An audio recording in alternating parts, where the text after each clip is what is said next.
Movie की शुरुआत में हम हेल हाउस को देखते हैं, जहाँ पर कुछ लोग पियानो पर थिरक रहे होते हैं। वहाँ पर एक लड़की आती है और खड़े खड़े मूत देती है, जिसके बाद उसकी मम्मी उसकी कुटाई कर देती है। फिर उस घर पर पादरी को बुलाया जाता है, क्योंकि उस लड़की के अंदर भूत था। पादरी पहले अपनी टट्टी निकालता है और फिर उस लड़की के शरीर से भूत निकालने के लिए जाता है।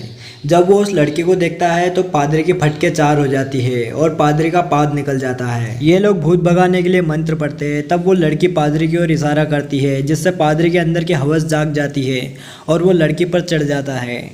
उसके बाद वो दूसरा पादरी उसे किसी तरह से कंट्रोल करता है। फिर वो लड़की इनके ऊपर उल्टी कर देती है और फिर ये भी उल्टी करने लगते हैं और कुछ देर ये एक दूसरे पर उल्टी करते हैं। ये नहा धोकर वापस आते हैं। अब पादरी की सटक जाती है और वो उस लड़की को गोली मार देते हैं। ना रहेगी लड़की, ना रहेगा भूत, पादरी की माँ की। अब कहानी 1 साल बाद शिफ्ट होती है। हमें कॉलेज में सिंडी और स्कॉटी दिखाए जाते हैं। वो वहाँ पर धमा चौकड़ी मचा रहे होते हैं। कॉलेज में सिंडी के और भी दोस्त ब्रेंडा, एलेक्स, बडी और रे भी होते हैं। अब हमें एक प्रोफेसर और उनका एक असिस्टेंट ड्वाइट दिखता है।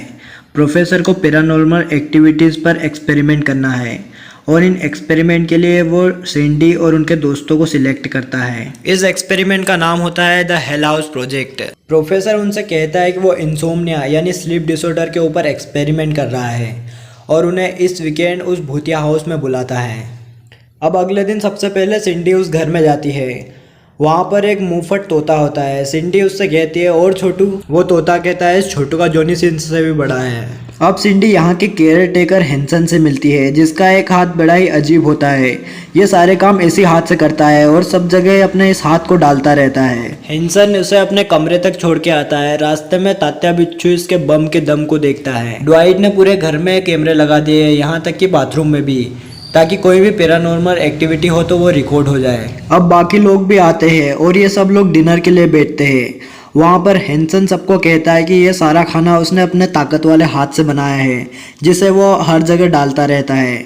अब वो सारे खाने को अपने इसी हाथ से टेस्ट करता है, जिससे सारे लोग बिना खाए वहाँ से चले जाते हैं। अब रात में इन्हें एक बच्चे की आवाज़ आती है। वो इनसे कहता है, मेरे साथ खेलो, और एक बॉल अपने आप चलते हुए आती है। फिर ये सारे उसके साथ बास्केटबॉल खेलते हैं। अब सिंडी और बड्डी को अलमारी के पीछे एक सीक्रेट रूम मिलता है। उस रूम में एक तस्वीर होती है जो कि सिंडी की तरह ही दिखती है। बड्डी उससे कहता है कि ये तुम्हारी तरह ही दिखती है, बस तुम्हारे बाल इतने बिखरे नहीं है और तुम्हारी त्वचा ज़्यादा ऑयली है और तुम्हारी आंखें कभी कभी बहंगी दिखती है। इसके अलावा उसकी चूची भी बढ़िया है। इन्हें वहाँ पर अजीब लगता है और ये वहाँ से एक बक्सा लेकर चले जाते हैं। अब हम एलेक्स को देखते हैं, जिसके रूम में एक भूत घुसता है।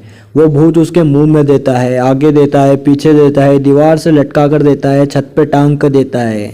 इसमें एलेक्स को भी मज़ा आता है और फिर वो उसके साथ सिगरेट फूंक कर चला जाता है। अब सिंडी वो बॉक्स खोलती है जो वो सीक्रेट रूम से लेकर आई थी। तभी वहाँ पर एक बिल्ली आ जाती है और वो सिंडी पर हमला कर देती है, क्योंकि वो बॉक्स उस बिल्ली का था और उसमें उसका खाना था, पर अब उसमें टट्टी थी, जिसे देखकर बिल्ली को गुस्सा आ जाता है और अब इन दोनों के बीच में WWE का एक मैच हो जाता है। रे के कमरे में तात्या बिच्छू आता है और वो उसे डराने की कोशिश करता है, पर रे उल्टा उसे ही पेल देता है। स्कॉटी अपने रूम में एक गांजे का पौधा लगाता है। उस पौधे में भूत घुस जाता है और वो बड़ा हो जाता है। फिर वो स्कॉटी को जलाकर फूंकने लगता है। फिर रे, ब्रेंडा और बडी किसी तरह से उसे बचाते हैं। फिर इन लोगों को समझ में आ जाता है कि इस घर में कुछ तो गड़बड़ है। प्रोफेसर एक भूतनी के साथ भाग जाता है। ये सब लोग एक जगह पर इकट्ठे होते हैं क्योंकि ये उस घर से नहीं निकल पाते। ड्वाइट इन्हें भूत मारने वाली गन देता है और ग्लासेस भी, जिससे पैरानॉर्मल चीज़ें दिखाई देती है। और वो कहता है कि इन गन्स में लिमिटेड गोलियां हैं, पर ये चमन लोग उनसे खेलने लगते हैं। ये सब लोग अलग अलग भागते हैं। सैंडी के पीछे एक स्केलेटन पड़ जाता है। वो भागते हुए ब्रेंडा के पास जाती है। ब्रेंडा उस स्केलेटन की हड्डियां अलग कर देती है। एलेक्स उस भूत को ढूंढती है, क्योंकि उस भूत ने उसे चरम सुख की प्राप्ति कराई थी और वो सुख उसे वापस चाहिए था, पर भूत उसे मार देता है। सोर्टी के पास एक सड़े मुंह वाली भूतनी उसे डराने के लिए आती है, पर वो उसका मुंह ढककर उसे ही पेलने लगता है। सैंडी और बडी को भूत एक कमरे में बंद कर देता है, जिसका टेम्परेचर बहुत कम होने लगता है। इसका बहाना बनाकर बड़ी सैंडी से हस्तमैथुन करवा लेता है, जिससे वहाँ वीर्य का सैलाब आ जाता है। ड्वाइट को भी वो भूत दिखाई देता है, वो भी व्हील चेयर पर होता है। अब इन दोनों के बीच व्हील चेयर पर फाइट होती है। भूत ड्वाइट को खिड़की से बाहर फेंक देता है। सिंडी उस कमरे के कबाड़ से एक क्रेन बना लेती है और उस कमरे के दरवाजे को तोड़कर बाहर आ जाती है। वो देखती है कि हेंसन के अंदर भूत घुस चुका है। अब नारियों का सशक्तिकरण होता है। ये तीनों तैयार होती है और हेंसन से लड़ाई करती है। ये अपने कुंफू मूव करके हेंसन से फाइट करती है, पर हेंसन इन तीनों पर भारी पड़ रहा था। वो इन तीनों को उठा उठा के पटकता है। अब ड्वाइट रेंगते हुए किसी तरह से घर में वापस आता है और वो भूत पकड़ने के लिए एक प्लान बनाता है। वो एक डिवाइस बनाता है और सिंडी से कहता है कि उसे अट्रैक्ट करके उस डिवाइस पर लेकर आए, क्योंकि सिंडी की शक्ल उस तस्वीर वाली लड़की की तरह दिखती है जो कि उस भूत की महबूबा थी।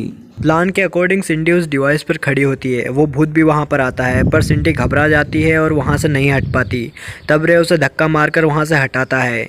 उसके बाद मरा हुआ भूत फिर से मर जाता है। अब 2 महीने बीत चुके हैं। सिंडी अपने कॉलेज में होती है। वहाँ पर ताकतवर हाथ वाला हेंसन आता है, जिसे देखकर सिंडी घबरा जाती है और चिल्लाने लगती है। तभी एक कार आती है और हेंसन को ठोककर निकल जाती है। ये कार स्कॉटी चला रहा था। वो कार में उस भूतनी के साथ मजे कर रहा था। स्कॉटी की बकचोदी के साथ ये मूवी यहीं पर खत्म हो जाती है। मूवी की एक्सप्लेनेशन अच्छी लगी हो तो वीडियो को लाइक कर देना और ऐसी ही वीडियो एक्सप्लेनेशन वाली वीडियोस के लिए चैनल को सब्सक्राइब कर देना। इसके मूवी के फर्स्ट पार्ट की एक्सप्लेनेशन भी मैंने चैनल पे कर दी है, तो आप जाकर देख सकते हैं। देखो देखो देखो एक हैंडीकैप कैसे